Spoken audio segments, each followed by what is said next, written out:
Good morning, guys, or good afternoon, whether you're joining me from the present or the future. Welcome back to another FutureFight Vanguard video.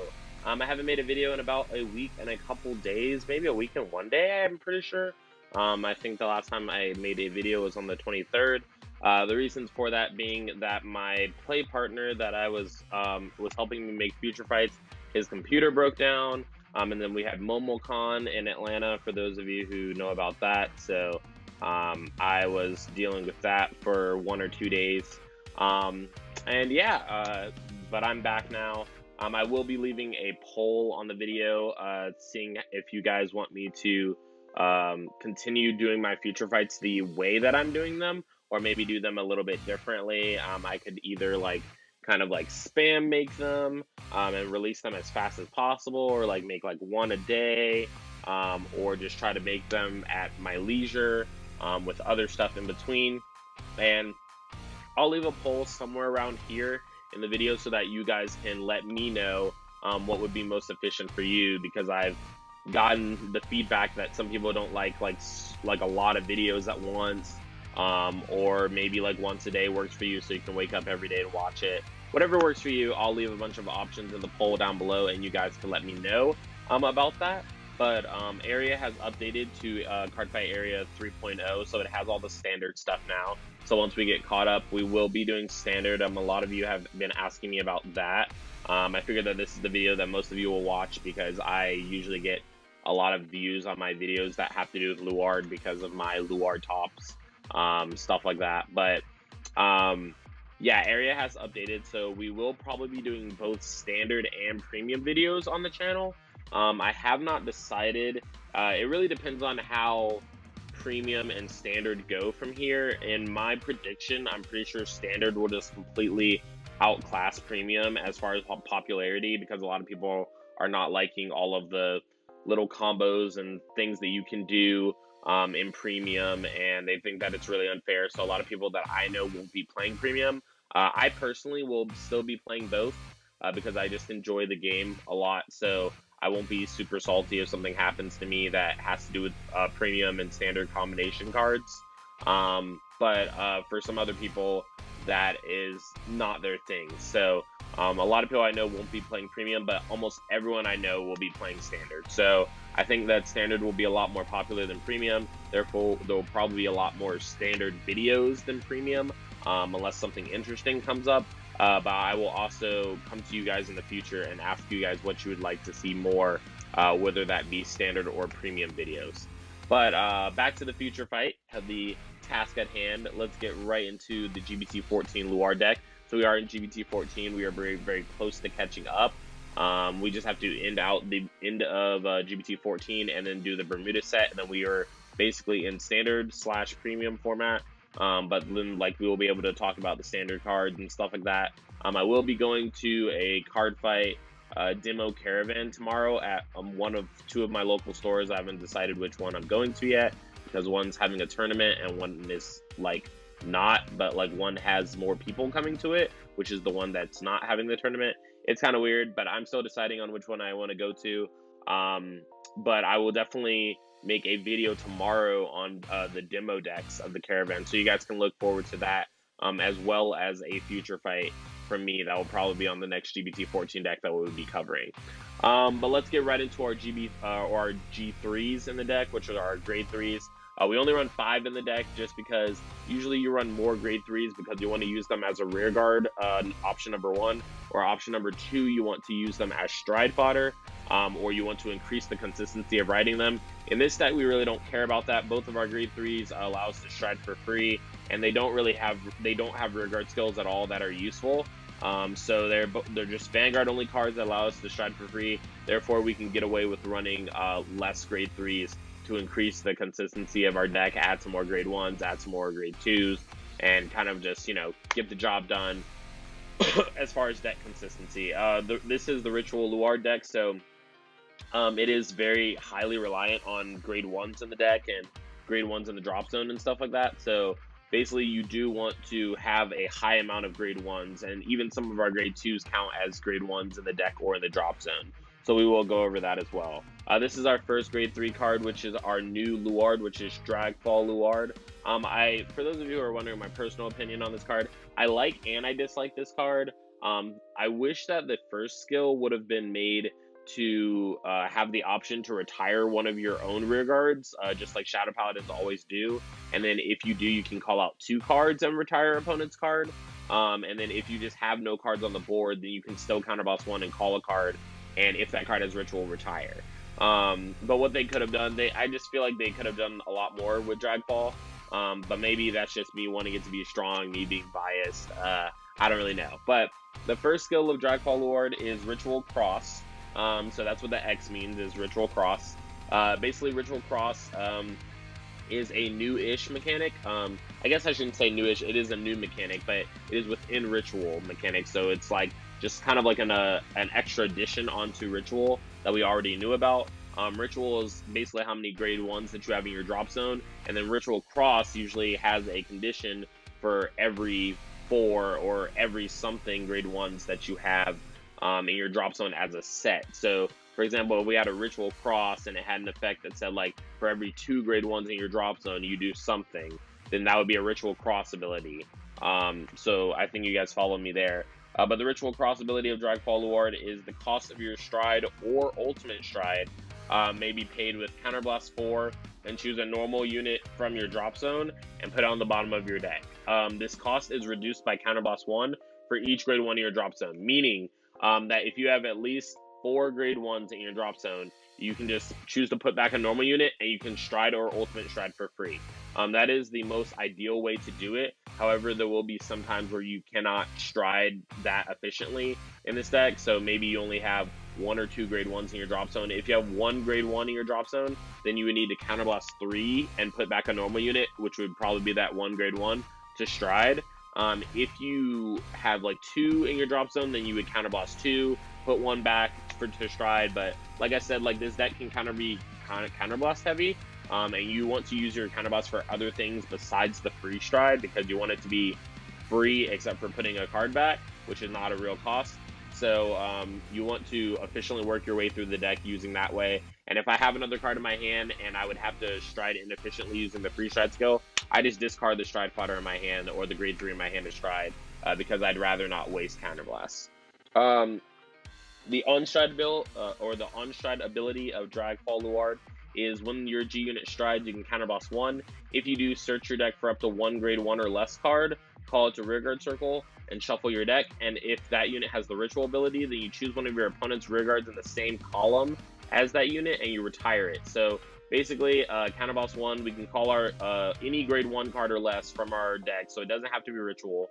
However, if we do want to retire a card, not only does the card that we call have to be ritual, but it has to be called in the same column as the card that you would like to retire. So it like kind of plays around with your board a little bit and makes you gives your opponent a little bit of counterplay to you, because they can call a card that they really want on the board to be in the same column as something that you already have, like a full column. So they'll make you have to call over cards that you already have there to retire their cards. So it kind of it's like a healthy counterplay option, I feel like, but it's still good at the same time.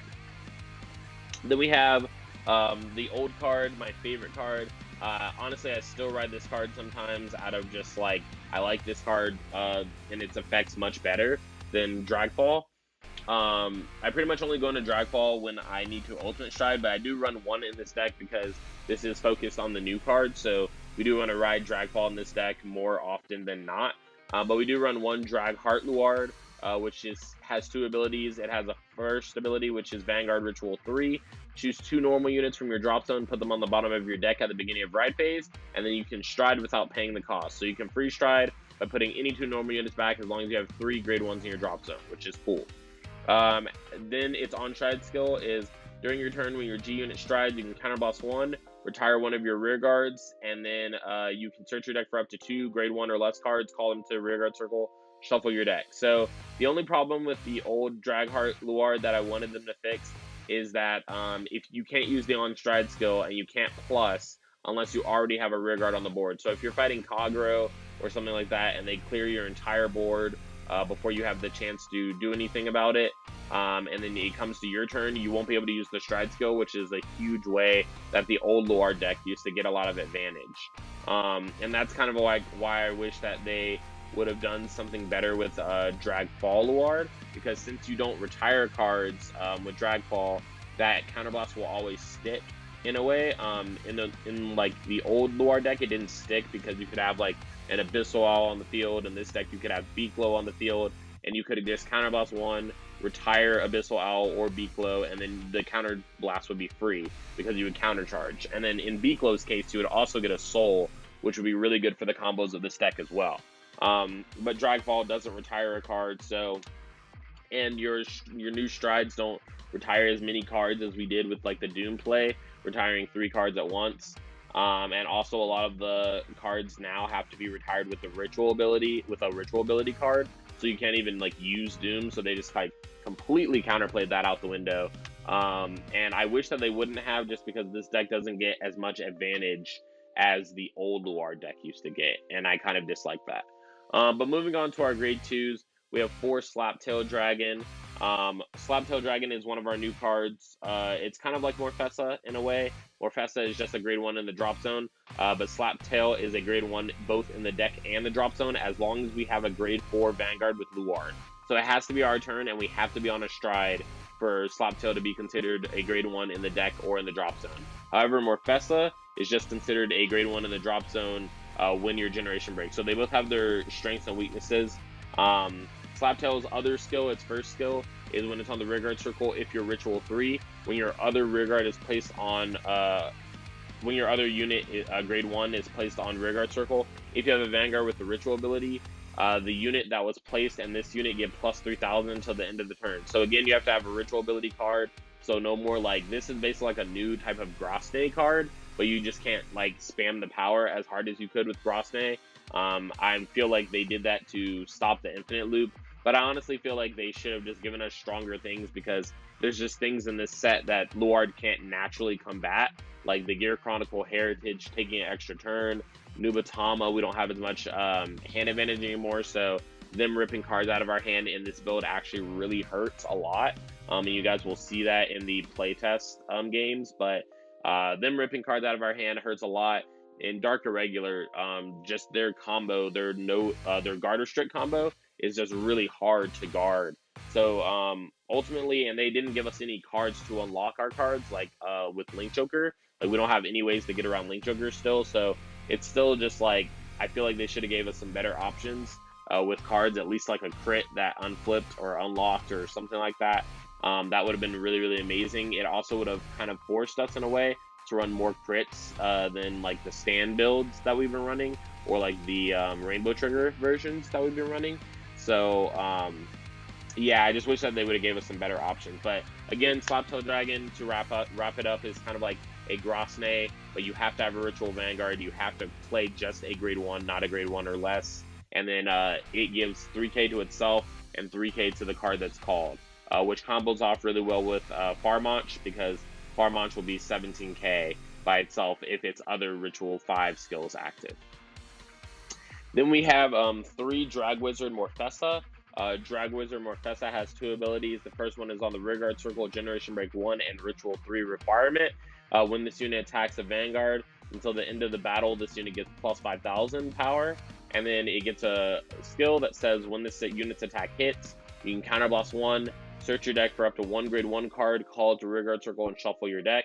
And then the second skill, which we already talked about, is a continuous drop zone ability that's Generation Break 1, and this card gets -1 grade. So this card is counted as a grade 1 in the drop zone. On hit, it allows you to call another grade 1 to the board, which can be really useful when you're on Dragabyss Luard skill or Dragabyss turn and your Generation Break 3, because all your units in the front row will get continuous power. So if you just choose to call over Morfessa when she hits, not only will that be 1 more grade 1 in your drop zone, which might change your ritual count for Ritual Cross and make your front row stronger, it also allows you to call out like Farmonch, which could, if you have a Slaptail on the dragon, could come out as 17 by itself, which is automatically more powerful than a Morfessa. However, if you're not calling, or if you call out Farmonch anyways, and your Generation Break, you don't have a Slaptail on the field, it's still equally as powerful as a Morpesa because it's 17k by itself. So that's really, really good. Then we run 2 Drag Fencer Dagda and 2 Gunan. So we kind of like did like a toss up with this one. I didn't really know what to run in this deck, so I just went 2-2. Dagda is definitely a more powerful card offensively, so if you want to cut Gunan and run 4 Dagda, you can. Also, the same thing goes for Gunan.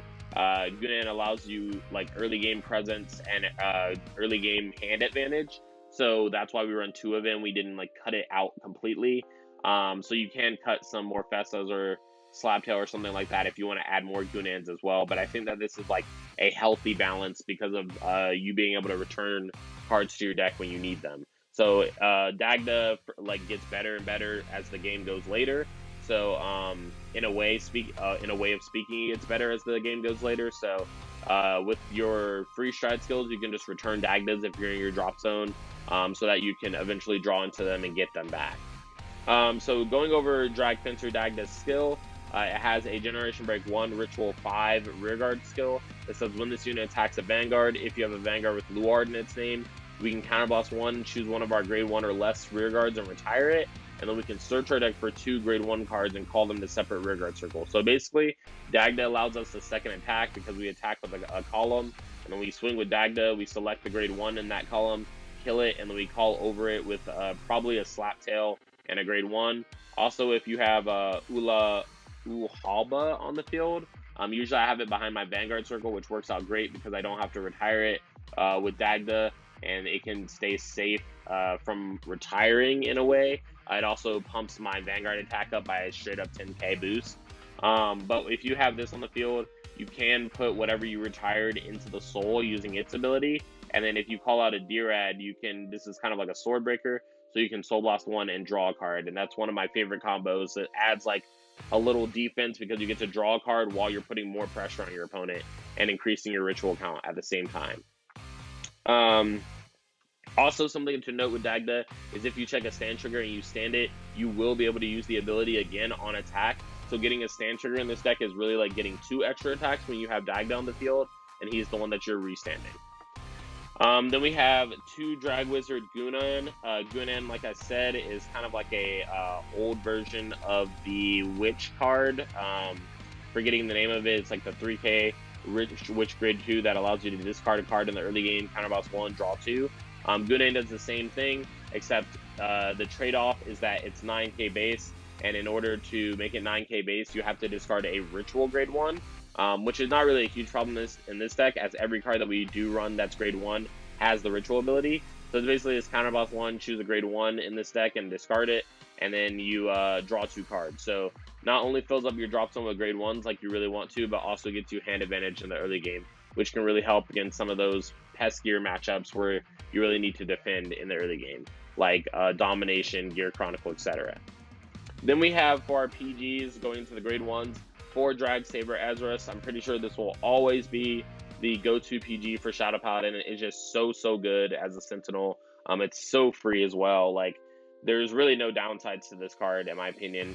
But it has 3 abilities. The first one is Sentinel ability, meaning you can't run more than 4 Sentinels in your deck. The second ability is when this card is placed on guard circle from your hand, you can discard a card and then choose a Vanguard, and it cannot be hit. So it PGs your Vanguard only, which is what we needed to do. And then its third ability is an axe skill that works when it's in the drop zone. If you're Generation Break 1 and Ritual 3, you can actually choose one of your rearguards, retire it, then you choose another card named Drag Saber Ezra's from your drop zone and put it into the bottom of your deck. If you do, return this card to your hand. And yeah, you return this card to your hand. And then you put the other Ezra's. So what happens is one Ezra's goes to the bottom of your deck, one Ezra's goes to your hand, and then the card that you chose goes to the drop zone as retired. So when you're using it with Abyssal Owl, you're allowed to draw a card for that because it's being retired for an effect. So that's kind of like the best combo in the deck to do with that. You can also use it with Beaklow, and since it will be retired using a ritual card, then you will also be able to shove it into the soul and countercharge. So just a lot of combos that you can do with Ezra's, getting a free PG back to your hand, always useful. Then we have 3 Drag Wizard Farmonch. Farmonch has 2 abilities. The first one is an act ability that activates from the hand. You can discard this card, choose a card, or choose a rear guard with the ritual ability that you have on the field, rest it, and then you draw a card. So in the early game, this helps you really dig to find your grade 3s, which is why another reason why we can run 5 is because some of our grade 1s and grade 2s like Gunan and Farmonch help us dig through our deck really hard so that we're able to just do things more efficiently. Also, its second ability is Continuous Rearguard Circle Generation Break 2. If we are Ritual 5, then and we have a grade 4 with Luard in our card name, then this unit gets 7,000 power and resist. So this is really also helpful for when you're facing like Kagero, Gear Chronicle, Link Joker, Nubatama, whatever, and they have like a defensive G-Guardian that can mess up your board. You can kind of just place it in a way so that you know that they can't mess up your board depending on what G-Guard it is. So if you're fighting against Kagero and they have Denial Griffin, you can make sure that with Dagda's skill, so basically it makes it useless to them because if you attack with a column and they Denial Griffin this column, they will only kill the unit in the front row and you'll still have a unit in the back row that you can retire with Dagda. So you attack with Dagda, you retire, then you call 2 back, and then if you're calling 2 new cards back, you can call Farmonch so that that card has resist and they just can't touch it with Denial Griffin again. And then if they just use Denial Griffin the first time, it's basically just a waste for them because you were just going to call over that anyways. And then if you're playing against Nubatama, you can play these cards as your back row grade 1s so that your opponent can't use the G-Guard that grabs your grade 1s and allows them to guard with it because this has resist again. So yeah, just a couple ways to play around your bad matchups or your matchups that have control G-Guardians. Then we have 3 Draglancer Dirad. This is basically just a Blackwing Swordbreaker, for those of you who know what that card is, except the trade-off with this card is that it's a 7k base instead of a 6k base, and then it has Ritual 1 attached to its skill, and then also, when this unit is placed on rearguard from your deck, if you have a Vanguard with the Ritual ability, you can Soul Blast 1, draw a card. So you have to have a Vanguard with the Ritual ability, however it is 7k instead of 6k, and you have to be Ritual 1 to do it. Then we have 3 Abyssal Owls. This is another card that helps us dig for our grade 3s in the early game. There's more than a couple games where I've played Abyssal Owl on my rearguard circle to search and then discarded like a Morfessa and a grade 1 or something, or a Slaptail and a grade 1, which ultimately just helps build your drop zone. However, ideally you don't want to be forced to use your Abyssal Owl just because you're discarding 2 cards to get 1, and that's a minus. But if you do need it to find your Luard card, you can use the skill to find your Luard card, which is when it's placed on the rearguard circle, check the top 7 cards of your deck for a Luard card, and then if you put a card into your hand, choose 1 or more cards with the sum of their grades being grade 3 or greater from your hand and discard them. So you do have to discard equal to grade 3 to get your Luard and add it to your hand successfully, and make sure that you're not doing it when you have grade 0s in your hand, because you're ultimately just going to play your Abyssal Owl, check top 7, get a Luard, and then have to discard that Luard. So it's just, you know, don't use it unless you can actually get the Luard by discarding 3 grade 1s or a grade 2 and a grade 1. Then its Ritual 3 ability is when this card is retired from rearguard for the cost of or effect of your card with Luard in its name. Countercharge 1, so this card is included for the account of Ritual. So basically if you're Ritual 2, while this card is being discarded, it will count itself hitting the drop zone as Ritual 3, and then you get to Countercharge 1 as long as this card was retired due to your Vanguard's effect. So keep that in mind. It does not work with Dagda, so you cannot retire Abyssal Owl with Dagda and then Countercharge, consequently, or I guess in opposed to what people might think that you can do with this deck. Then we run 2 Drag Wizard Ojala. This card is honestly one of my favorite new cards in the deck because Luard used to have a lot of problems with generating Soul, and now if you have 2 of these on the field, or at least 1 of these on the field, you can generate Soul just fine, and Soul doesn't become a huge issue anymore, just because it allows you to shove cards that you would retire with the Ritual ability into your Soul, and then they're just in there until you decide to use them for a Soul Blast. So that's really, really good. Helps fuel your Dirads, your G-Guardians, your Drag Abyss turns, does a lot of stuff for you. And then its other skill is Ritual 3. When it's on the rearguard circle and it boosts, then it gains 3,000 power, so it becomes a 10k booster when it's boosting. I usually place one of these behind my Vanguard circle because that's where I find it most useful. Then we have 2 Drag Wizard Niece.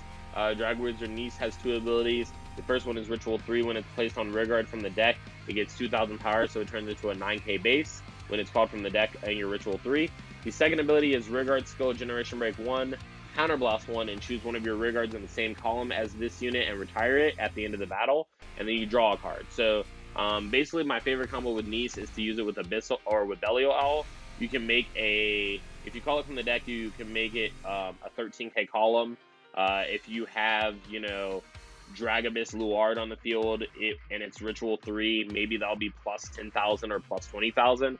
So it can either be like 23 or 33, and then it still leaves a Niece for you to retire with Dagda. So you can set up like a Abyssal Owl Niece combo on one side of your field, and then like a Dagda and maybe a Farmonch behind it, because I believe that's the best booster for Dagda to make a 23k column without any extra boost.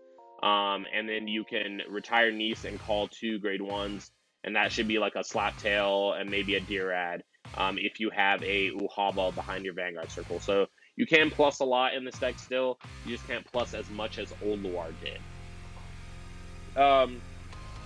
Moving to our grade 0s, we have our starter, which is Drag Wizard Beakleo, or Beakleo. It has 2 abilities. The first one is the Forerunner skill, which is that it can move to a rearguard circle when ridden upon, like most starters in the game can. The second ability is when this unit is retired from rearguard due to the cost or effect of your card with the ritual ability, and you are Ritual 3, then you can put this card into your soul and countercharge 1. So builds your soul, and also helps you with your counterblast problem, which is a big deal in this deck. And this starter is perfect because we just have a bunch of ritual cards now. So if it's retired by a ritual skill, which is basically like almost every card in your deck, then you will be able to use the ability. So it's really good. Then we have, for our triggers, we run the rainbow triggers. We run 4 crits, 4 stands, 4 draws, and 4 heals. For our crits, we run Abyssal Owl. Abyssal Owl has 2 abilities. It has always been a staple since it came out. This card is amazing and always deserves to be run in Luard, in my opinion. Its drop zone ability is its first ability, which is activates in the drop zone Generation Break 1, Ritual 3, which is at the end of your turn. If you have a Vanguard with Luard in its name, you can put this card on the bottom of your deck. So this crit literally recycles itself for you playing the deck well. So if this card ever hits the drop zone, you guard with it, you retire it, you draw a card, and then it's in the drop zone at your end phase. All the crits just go back to the deck, and you might say, okay, well, my crits are in the bottom of my deck now, but every single turn when you're using the on-shred skill of Dragfall or Drag Heart, you'll be shuffling your deck at the beginning of the turn. So it won't matter, your crits will get shuffled into your deck. So it's really good in that way. Also, its second ability is when this unit is retired from rearguard circle for the cost or effect of any card that's our own. If we have a Vanguard with Luard in its name, then we can draw a card. So it allows us to not feel the backlash of Shadow Paladin cards as much, which make us retire our own cards to get benefits. So if we're retiring Abyssal Owl, all we're getting is benefits because we're drawing a card, we're not minusing, and then we get whatever benefit that the Shadow Paladin effect gave us. Then we have 4 Cursed Raven as our stand trigger. Cursed Raven is also like a really good staple in the deck. It was better when Grosnay was in the deck because you could just Grosnay pump really hard. But Cursed Raven is still useful. Obviously just as a stand that recycles itself really efficiently. And you can do it during the main phase. So if you have them in your hand, you can, do it during the main phase without having to do anything. The reason that we don't run a Sir, the other stand trigger, is because you would have to retire that one, and we don't have many options to retire during the main phase in this new deck. So we definitely just want to use Cursed Raven instead, in my opinion. Cursed Raven's skill is activation skill rearguard circle, Generation Break 1, which it would be during your main phase. You can rest this unit and put this unit on the top of your deck.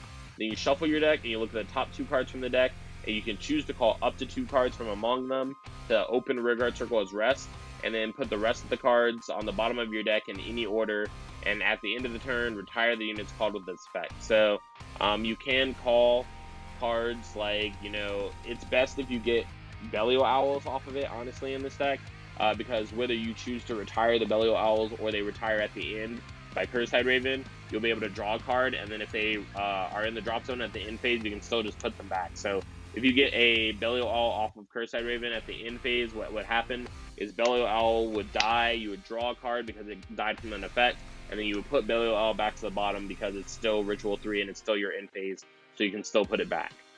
Then we run 4 draws, which is Howl Owl, basically just a Margle clone. Allows us to shove this unit into Soul when it's on Rearguard Circle and choose one of our units, and it gets plus 3,000. So it allows us to pump our columns a little more if we need to, and allows us to gain some Soul if we need to as well. Then we run 4 Salvation Revenger Arl. Arl skill is it's basically our new G Guardian heal, which focuses on when this card is discarded for the cost of calling a G Guardian, we can bind this card and bind another heal in our drop zone. And if we do, then we can countercharge one or soul charge one. So that's really good because it refunds the cost of our deck and helps you with counterblast usage as well. So then we have our ultimate stride, which is Zeroth Dragon of Zenith Peak Ultima going into the G zone. Then we have basically this deck uses Ultima more efficiently than all the other decks in United Sanctuary that have Ultima, just because when you're on Dragfall, you can instantly go into Ultima just by using the Ritual Cross skill. So you can go into it easier than any other deck can, and like hands down, you will always have a way to Ultima if you need to Ultima. You can just free stride into Ultima, whereas other people in other United Sanctuary decks, if your opponent forces your hand down to 0, you can't do anything and you're hoping to ultimate stride, you literally have to top deck not only a stride fodder, but the same grade 3 that you're on to discard to go into ultimate stride. And then even then, most of the United Sanctuary cards don't have on stride skills that allow you to call cards out. So not only does Dragfall allow you to call a card out, but Ultima will allow you to call 2 cards out and then stack triggers on top of your deck and give all the trigger effects to all of your rearguards. So you'll be able to call out 3 cards and kind of make a last offensive assault against your opponent. Obviously, the best thing to do in this deck is use Ultima to put a crit and a stand to the top so that you can attack with rearguard, attack with the rearguard column, and then attack with Ultima, check a crit, give all crits effects and power to everywhere, and then give check a stand and stand all your units and give all power to your units. And then if you're lucky, you'll check a 3rd trigger, but that's not guaranteed at that point. Then we have 4 of our new stride, which is Dragabyss Luard.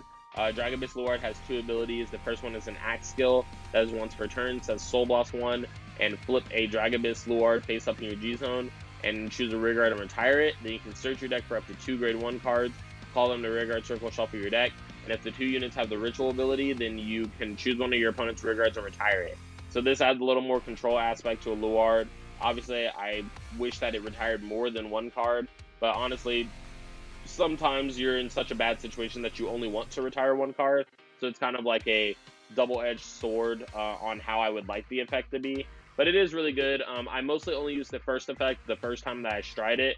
After that, I just go into Dragabyss for the second ability, which is really, really powerful. The second ability of Dragabyss Luard is Continuous Vanguard Generation Break 3 Ritual Cross ability, which is all your units in the front row get plus 10,000 power for every 4 grade 1s in your drop zone. So if you have 4 grade 1s in your drop zone, your front row gets 10k. If you have 8 grade 1s in your drop zone, then your front row gets 20k. And if you have 12 grade 1s in your drop zone, which is probably the most that you'll ever get, then your front row will get 30k. I've never made 16 grade 1s in my drop zone. I've hit 15, but not 16 before my opponent has died. So it's pretty much like you end your opponent in 2 turns, and if you can't, or if you're in a desperate situation, then you try to Ultima them. And then if they have like a bunch of PGs in their hand, you drag strider them. If they have an empty field, you Ogma them. If they're playing Gize or some kind of deck like that, you Phantom Blast or Diablo them. Use Sabreeze if they're trying to grade lock you. And then we have our G-Guard. So let me just go over the effects of these really quick. So Drag Strider is our way to get over PGs, basically.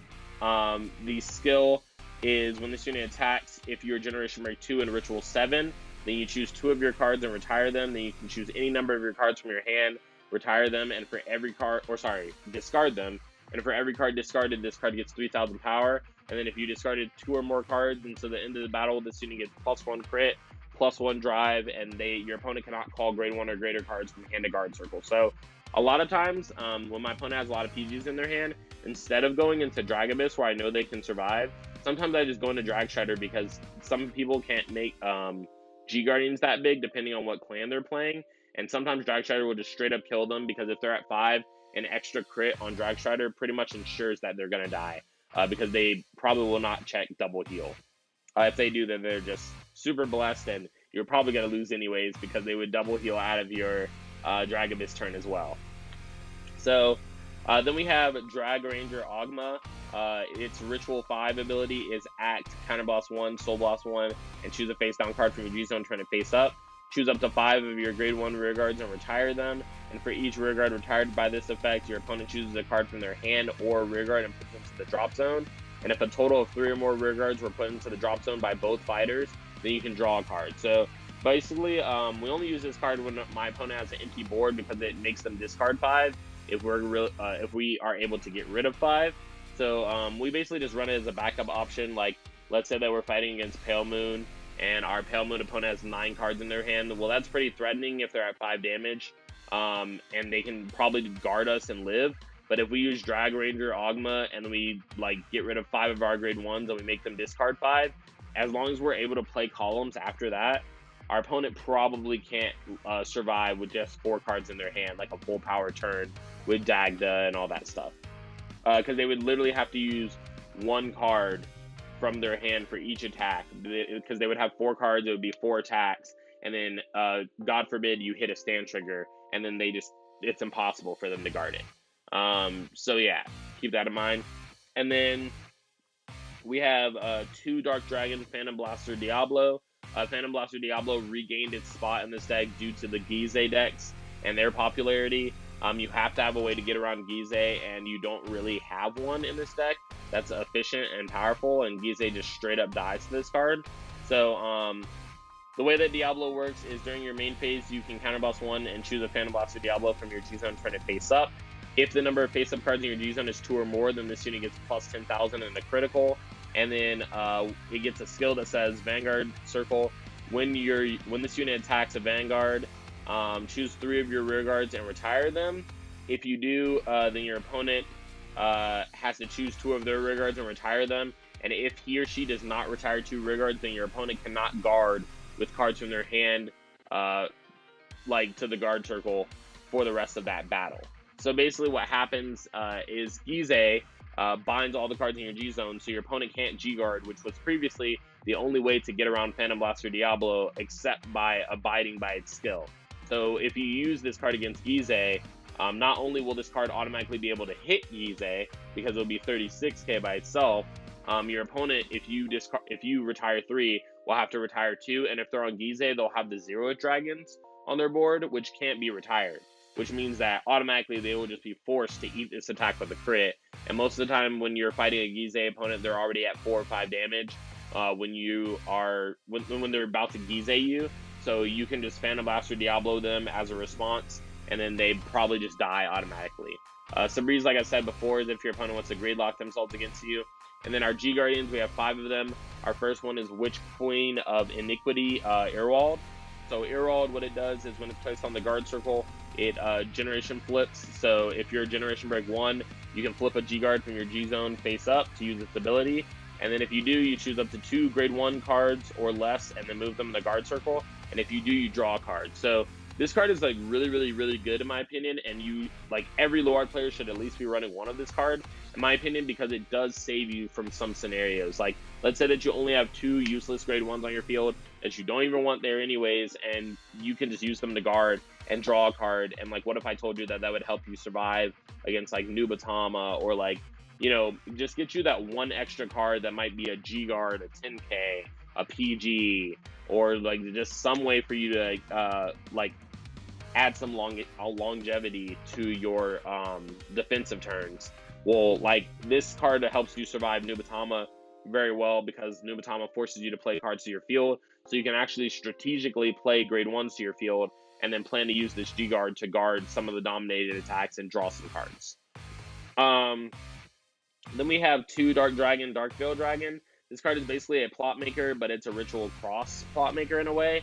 It basically says when this card is placed on guard circle, Soul Blast 1, and if you do, this card gets plus 5,000 shield for every 2 grade 1s in your drop zone. So if we have more than 6 grade 1s in my drop zone, then Dark Veil is automatically better than Plot Maker.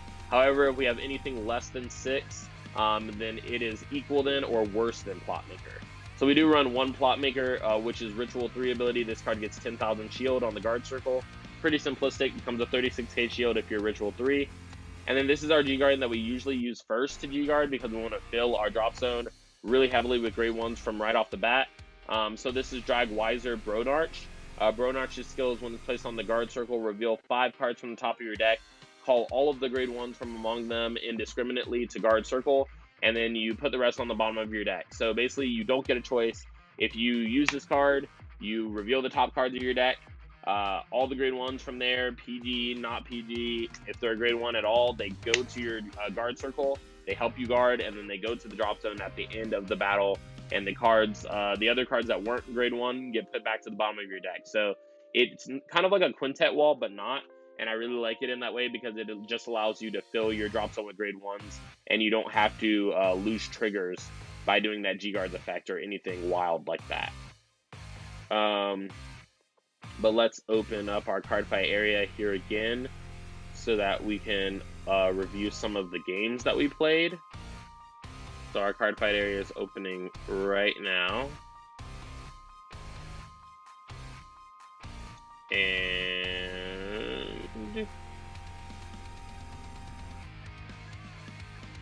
Cardfight area is taking super long to load up. I have actually no idea why.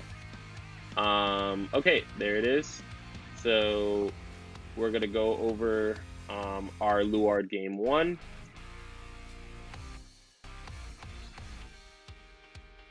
So we're playing against Nubatama. Obviously, you know, I'll just give you guys some tips in Nubatama, but in G-BT14, Nubatama is basically God tier, and it's very, very hard to beat this deck unless something unfortunate happens to them. And also, we didn't start with a grade 3 in our hand or a way to draw cards, so we were forced to play Abyssal Owl and discard 2 cards to get to our Luard, and the Luard that we got to wasn't Dragfall, which Dragfall is just better to ride in the Nubatama matchup, in my opinion, because you want to retire the rear guards. So we start off pretty basic. I tag my opponent with my rear guard. I tag them with Vanguard. They no guard, they take it. Then they ride and they attack us. We take a damage as well, which ends up being Dagda. And then we ride and we attack. We just leave Abyssal Owl in the front row in case they want to attack into it or do something like that. And that way we won't care about it. They don't have a grade 3 to our surprise, so they re-ride grade 2 so that we can't sub-breeze them. Then they attack Vanguard, they check a heal, which is pretty good for them. And then they attack our rear guard for 14, we just let it go. We want our rear guard grade 1s in the drop zone anyways. We ride to grade 3, we attack our opponent, we check 2, and then we get a heal. So we also heal 1 as well. I actually have no idea why the replay is going so slow.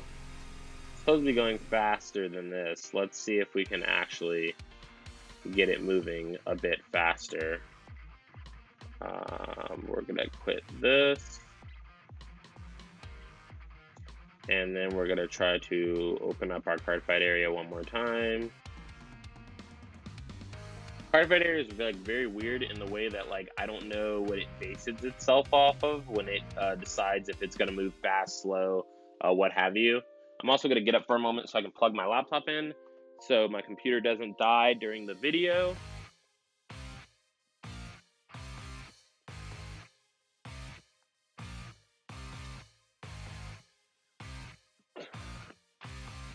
All right. So our Cardfight area is back up once again, and this time we're going to try to see if it runs a little bit faster for us. So Luard game 1.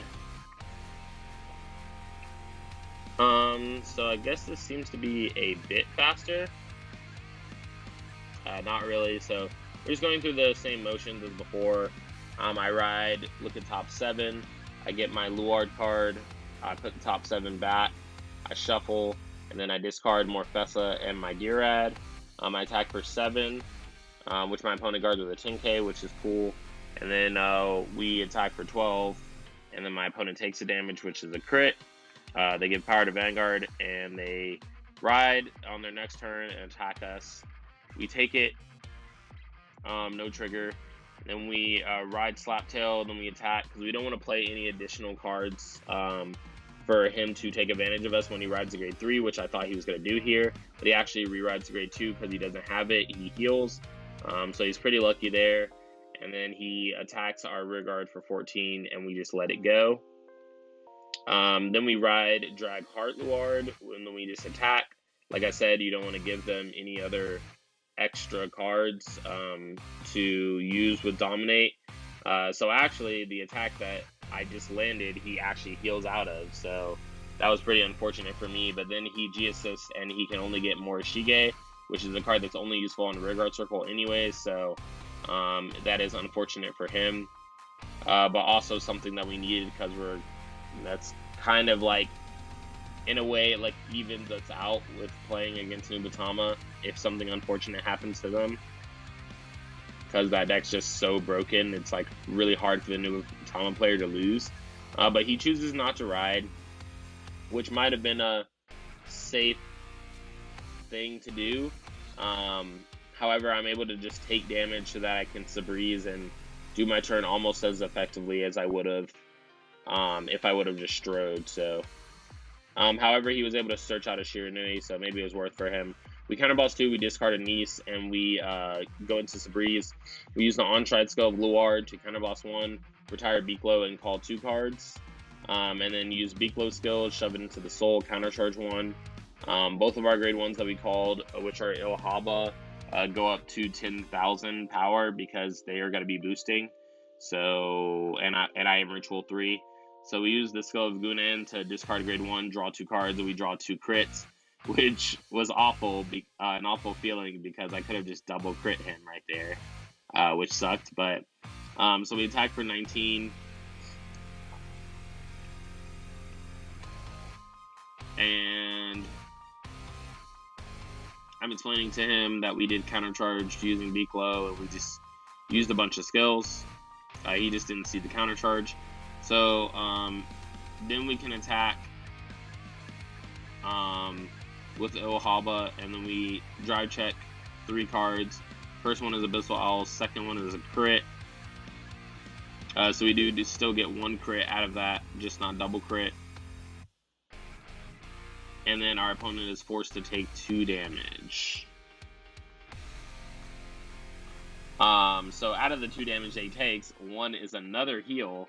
So at least all the heals are out of his deck now, but I was like really, really irritated that he kept healing, because it's just so stupid. But then I saw that he strode with 2 grade 2s, and I was kind of like, okay, like we got this in a way, just because I'm perfectly set up to go into a really good Dragobus turn. Next turn, I see G Guardians in my hand. I see a, Bellow Owls in my hand. I see PGs. I see Dirad, or I see Dagda. So you always want to have those good cards to go into. So he uses a starter to draw a card and make me call an owl to the board. I call Abyssal Owl to the board. He uses the skill of Tamagane Metsu to bind a card when he plays it, and then he uses Magen Timbu to go on Gunan and make us attack Ojala, and then that card gets retired. So he uses Counterboss 1 with Metsu to get a card back. Inbai gets its skill to get 5,000 each time a dominated unit attack, so it got 1 on ride and then on stride as well. And then he checks a draw trigger and a crit trigger. And Vanilla, I actually thought that he was going to double crit me, but he ended up not, which is really good for us. So we take our first damage, it is Abyssal Owl, and then we take our second damage, and it is a Farmach. Then our opponent just attacks us for 24. We G-Guard into Bronarch. We look at the top 5. We reveal them, and then the only grade 1 in there was Nice, so we guard for 31. And then we G-Guard into Plot Maker for the second one, automatic 36, and we get to countercharge 1 because of our heal skill. So Abyssal Owl dies because of how the callback skill works with Nubatama. So we use the skill of Luard to stride for free, and then we use the skill to counter boss 1 to retire a card, call 2. We use Ojala's skill to shove a card in, and then we use Luard skill and Slaptail. So Slaptail gives 3k to itself and the rear guard that we called. Luard will Soul Blast 1 and draw us a card. Then we use Dragabyss skill to Soul Blast, and then we call out 2 more cards. We call out 2 Farmonch because, like I said, we're fighting Nubatama, and we don't want them to use their G-Guards that we know that they have to get rid of our grade 1s and make them have to guard for less. So we retire his Tamagane Metsu, we shuffle. Slaptail goes off twice, giving itself 6k, and then it gives our Farmonches 3k each, and it gets 7k from its own skill, so there's 17k bases. Our GB3 skill, we have 1, 2, 3, 4, 5, 6, 7, 8, 9 grade 1s in the drop zone. So we actually get 20k to our front row. So our Slaptail attacks for 40, 50 something. Then we attack with Dagda for 46 after he takes the first attack. We use Dagda's skill to call another column. Slaptail goes off, giving 3k to itself and 3k to Drag Saber, and then it gets 20k. So he uses the skill of Gehoricon to steal my grade 1 from behind Vanguard Circle, but he still has to guard 46 for this, so it's 31, 41, 51. Then we attack for 46, he PGs, and we basically just have to check a crit or a stand trigger and we win the game. He thought that we just had to check a crit, but he didn't really know about the stand triggers and then like Dagda and stuff like that, so automatically you would just assume, you know. Usually checking a stand in this deck is actually more dangerous than checking a crit, because most of the time in the late game they'll guard the crit attack anyways. But a stand trigger, like I said, in this deck allows you 2 extra attacks because Dagda restands, it has the plus power from the previous stuff, and then it also allows you an extra attack. So my opponent checks a draw trigger, draws into a grade 3. Even if they were able to guard this Dagda attack, they wouldn't have been able to guard the Slaptail that came after that, which was going to be like 39 or something like that. So the first game ends up being a GG for my opponent. They just literally can't guard anything or can't do anything. So we do end up with a pretty good hand too. So even if our opponent had a next turn, I'm not completely confident that we would have died, just because we did a good job at clearing up their board, or clearing up some of their board so that they couldn't make really a offensive assault for the next turn. And yeah, we're waiting on our Cardfight area to... I think it's the new Cardfight area update that's actually making the replay system go so slow. So maybe I'll be able to find a way around that, maybe not. But game 2, we're playing against Nubatama again. We draw our cards back. We don't have a grade 3, just like last game. However, we don't have a second grade 2 in our hand as well, so we can't really like risk playing Abyssal Owl right now. So we draw into a grade 2, which allows us to check top 7 after we play Abyssal Owl and discard a grade 2 and a grade 1. Then we attack a Vanguard and attack with the rear guard. Our rear guard got blocked and our Vanguard got taken. Our opponent goes for turn, rides their 10k.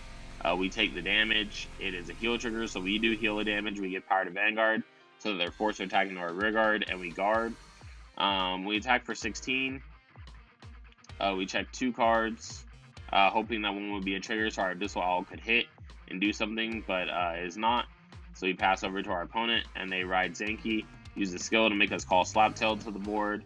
They make Slaptail attack our rear guard, and then they go into Magen Timbu. They make Slaptail attack our rear guard, we let it go, and then calls Miss Frog, and then they use Magen Timbu skill to counter boss 1, give our Slaptail 3k more, and then give it 6k more, attacking us for 22.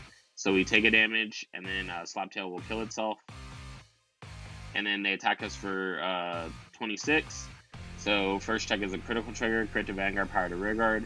Second check is a grade 3. And the third check is another critical trigger, so we got double crit. And then we take 3 damage. First, second is a stand triggers, power to Vanguard, stand. Stand nothing because we can't stand Vanguard. And then the rearguard attacks for 16, we guard with a grade 1 in our hand, because we're pretty much trying to end the game as soon as possible. So we want to have as many grade 1s in our drop as possible. So we use the skill of a Drag Abyss, discard, Soul Blast, retire, call 2. So we call 2 Farmonch, or we call 1 Luchbara and 1 Farmonch. We use the skill of Bellow Owl to draw a card after we shuffled. Ojala will be, 10k boost, and then Farmonch will be 14k by itself. We're actually really sad again when we used Gunan once again, because we would have checked double heal, which would have took us down to 3 and would have made this like almost a guaranteed kind of like chance that we have against Nubatama. So we attack. Unfortunately, we're not GB3, so this is not doing too much.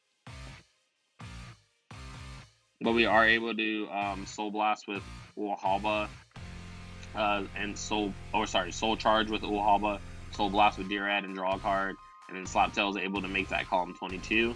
So we do check a stand trigger, standing our card, then we check a draw trigger, drawing a card, and then we check nothing for the grade, or for the third check, and then our opponent checks another damage trigger, which actually made me really salty, just because it was like, oh my god, stop checking triggers on the damage tech. But we just attack with 19 just to fill our drop zone a little more and call 2 cards. Not much we could do after that. Like, our opponent got 2 damage triggers, so we couldn't really hit them with anything. And then our opponent made us call a card with the skill of Shiranui Zenki.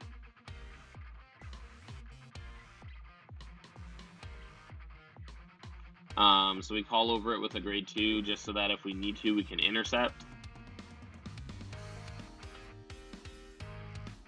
Because this card is like, or this turn is really hard to survive. Like basically the Rene GB3 turn. So he uses the on-side skill of Zenki to give 2k to our Dagda and it attacks Vanguard. Since he's Generation Break 3 as well, it gets 10k in a crit, so he ends up attacking for 21. Thankfully, he doesn't have any rear guards to play that are really good. He makes us call 2 with Rene, so we decide to call...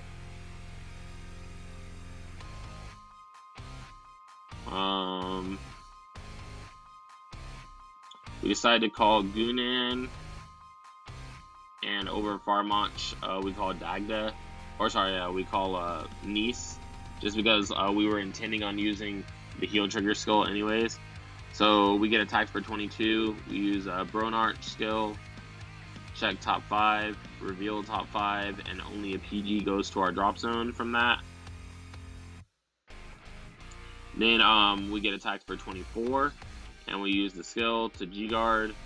We use the skill of our G-Guardian in case he had more rear guards to intercept with 2. Intercept, quote unquote, with 2 grade 1s. Then we draw a card, which ended up being a 10k, which is great. And then our opponent just chooses to attack a Vanguard, draw 2 cards, we PG, and we discard. So our opponent checks 3 cards, checks 1, checks 2, nothing as well, and then checks 3, hits a heal trigger. Thank goodness I wasn't at 4, so he doesn't heal. And then he passes turn over to me. I stride into Drag Abyss, Luard, use the skill to call out a Abyssal Owl, use the skill of my PGs to get a PG back to my hand, Abyssal Owl to draw, Cursed Raven to call up to 2 cards as rest, put the draw trigger on the bottom, and then I call a Abyssal Owl from my hand, and then I declare go time. So we have a lot of grade 1s in our drop zone at this point, so the grade 1s count in our drop zone is actually 1, 2, 3, 4, 5, 6, 7, 8, 9, 10, 11, 12, 13, 14. So we have 14 grade 1s in our drop zone.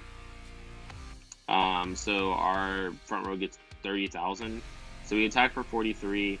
Uses Gahora Khan to make us guard with a grade 1, so that's 31. He guards for 46.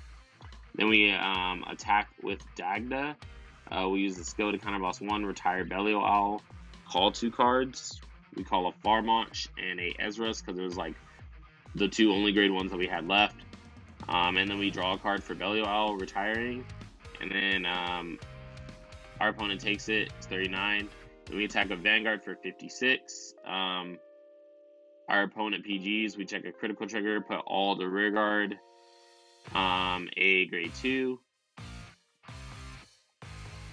And then a draw trigger, putting power to our rear guard and drawing a card. So we actually just attacked our opponent for 60. He said that he needed some time to think. I'm guessing is that if he wanted to use the new G-Guardian, so he would literally have to G-Guard for 41 and then drop all the cards in his hand for 61, and then maybe he wouldn't have been able to even stride. So I don't know if it would be especially worth for him, so he decided to just take the damage and try to heal so that he could make a next turn that would win. So he ended up winning game 2 as well. But like you guys can see, like, definitely struggling here as a player. And our Nubatama player in the matches haven't been at, like, its top potential as far as, like, how his turns have gone, the kind of hands that he had. So it's kind of like what I was saying about how you have to have a bad hand, or the Nubatama player basically has to have a bad hand for you to do kind of well against them. Then we have Luard game 3, our last game, playing against Nubatama one more time. We start with a crappier hand than the rest of the games in this one. So we ride, we attack, we drive check at Abyssal Owl. Our opponent checks a draw trigger, power to Vanguard, draw. And then they attack us, we take it. And I was hoping to actually get that grade 3, but, you know, whatever. We do top deck into a Dragfall, which we do need a grade 3, so that's good. So we only have to G-assist into a grade 2. Wish we didn't have to G-assist at all. But we are using the old rules until I go to standard. For those of you who are like, why are you getting rid of 2 G units for G-assist? That doesn't work anymore. I'm like, well, it does when you're me, because we're doing G-BT14 stuff. So our opponent makes us call our draw trigger from the drop zone and attack our starter. We block it, and then our opponent checks 2 cards. We don't wish for a trigger there because we just want to guard each of the remaining attacks with a 5k. So we guard with our grade 1s, and the reason why we guard with our grade 1s is because we don't have a Stride Fighter in our hand. So we had to counterblast 1 and put a normal unit back to stride for free. And then we used Derad skill, we retired, and then we used the Drag Abyss skill to retire the other grade 2, so that he won't really have like a good offensive assault. We used the grade 2 to counterblast 1, draw 2, and discard a ritual grade 1. And then we are not grade 3, or we're not a generation break 3, so we're not able to use our abilities effectively. So we attack for 16. He heals out of it, which again, this guy's pretty good with damage checks. So we attack, we get a heal as well. So obviously Luard loves us though. Come on, how could this deck not love us? Like, we're like Luard champions over here. But we do check a stand trigger, which doesn't help because we don't have any power to our front row, so I just decided to stick it all on rear guard. I attack him for 26, and he guards with 3 5Ks. So we're sitting at 1 damage as he goes into his first stride, so that's pretty good for us. He makes us call a card, and then he calls a full, really OP board, so I was actually really scared. But he uses Magen Timbu to dominate and attack my Luch Bala because he realizes like how it works with the combos. I have to retire my grade 2. He gets a card off of Metsu, and then he uses double of his grade 1 skill. I honestly thought he was going to use Mistfrog, but he ended up not using it for whatever reason. Maybe it's because he knew that if he didn't do it, he would double crit me, which he proceeded to do again. So he double crit me. I take damage. First damage, second damage, stand trigger, power to Vanguard and stand a card, and then 3. And then he attacks us for 28. We take it. and then he attacks us for 36, and we just go for a Bone Arch and an Intercept to make it equal to 41. So now it's pretty much a now or never, like in him or die thing. So we don't have a Dagda, unfortunately, so we call a card out, we make him retire his card, and then we use Cursed Raven, check top 2, call Morfessa, put it to the bottom, and then we use the skill of our PG from drop zone to retire Morfessa, 1 PG to our hand, 1 PG to the bottom of the deck. And then the only thing that we can do is basically attack now and hope that we get a crit and a stand, because that's the only way that we can like overpower him in a way. So we attack for 29. He guards with 3 cards. Then we attack with Vanguard. He no guards. We get check 1. Check 2 is a stand trigger. So we actually stand our rear guard. And then check 3 is nothing. So really we needed to check either a crit or a crit and a stand, because he wouldn't be able to block our attack if we would have just checked a crit. Which is unfortunate, because that just made, like, us checking a stand trigger just made it so that he didn't have to, that he just could take the other ones, basically, and guard the last column. So our opponent goes into Rene. We immediately try to G-guard using our grade 1s on the field to make some space, and then draw an extra card. I was hoping that it would get us into another G-Guardian, but unfortunately it did not. So we play 2 cards from our board. First one attacks us for like 22. We use a Drag Veil, but no skill. And then he retires our Owl. Then we double Intercept to guard the Cursed Raven attacking us, and then Vanguard attacks and we no guard. He doesn't check any critical triggers, but I was really hoping that I checked the heal, because I could just PG this column and then I could ultimate stride next turn. He would have just died from the ultimate stride. So yeah, it would have been nice to be given the opportunity to do that, but I did take a damage and it is not a heal trigger, so we did lose the 3rd game. So you guys can just see Nubatama's really good, but also Luard's good as well. I'm just giving it a lot of flack because I'm like a constant Luard player. But yeah, that has been the Future Fight for the G-BT14 last Luard deck you'll probably ever see until Premium. But I hope you guys enjoyed the video. If you did, leave a like on the video. It helps a lot more than you guys think. Super smash like, love that like button. And also make sure to hit the subscribe button if you want to support the channel. Stay updated on our videos and when they get uploaded. And after you subscribe, be sure to click the bell button so you actually get a notification whenever I upload a video.